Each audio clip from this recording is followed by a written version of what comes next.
Donc chez Nokia, nous avons un violent plan de suppression d'emplois déclenché fin juin dans un secteur qui n'est pas en difficulté, qui n'a pas souffert du Covid, puisqu'il s'agit des réseaux télécommunications, en particulier les réseaux 5G sur lesquels nous travaillons fortement.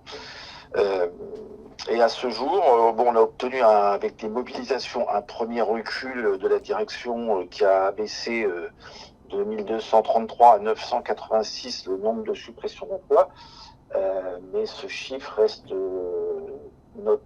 énorme vis-à-vis des effectifs actuels. Ça représente un tiers des effectifs de la principale filiale en France. Est-ce qu'il y a des sites qui sont plus touchés que d'autres, Claude? Alors, aujourd'hui, à l'origine, le site de Lannion en Bretagne était plus touché, il menaçait sa pérennité même. Suite au premier recul, il est à peu près au même niveau de suppression d'emplois que le site francilien de Nozay en Essonne, c'est-à-dire à moins 30% des effectifs. Mais ça obère tout l'avenir du développement, de la recherche et développement 5G en France. D'accord. Comment la lutte s'organise-t-elle?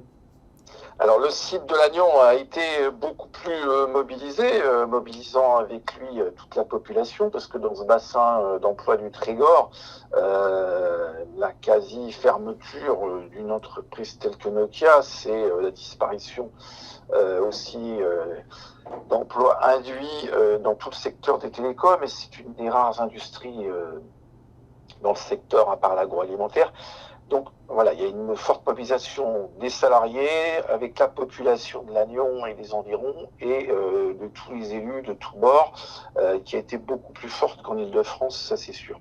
Sur la question de la mobilisation, vous avez organisé une pétition en ligne. Oui, alors aujourd'hui la mobilisation physique est un peu difficile avec la Covid, donc on a réalisé une pétition en ligne adressée directement au président de la République, qui l'interpelle sur le démantèlement de l'expertise française sur la 5G, alors qu'il prétend lui-même que la France a besoin de souveraineté numérique. Et donc, on est les seuls dans ce secteur quasiment en France. Donc, la forme de mobilisation aujourd'hui, c'est une pétition en ligne qui demande déjà, dans un premier temps, la suspension du plan de licenciement chez Nokia, sachant que la fin de la procédure, c'est fin novembre, donc très bientôt. Et puis, on demande, nous, la tenue d'une table ronde avec tous les acteurs concernés par la filière des télécoms en France, pour commencer, et puis plus largement en Europe. Et d'autre part, d'exiger les contreparties aux aides publiques en matière d'investissement et d'emploi, puisque le groupe Nokia a perçu 280 millions de crédits impôt recherche en 4 ans, alors qu'il est en train de supprimer des emplois justement en recherche et développement. Voilà. Et puis, il y a aussi une question plus locale qui est sur l'empreinte carbone, puisqu'en délocalisant nos emplois et nos matériels qu'on appelle plateformes en Pologne, on va délocaliser ça sur des pays où la consommation électrique est hautement carbonée, ce qui n'est pas le cas de la France. Donc, il y a un petit problème aussi sur l'empreinte écologique de Nokia. Très bien.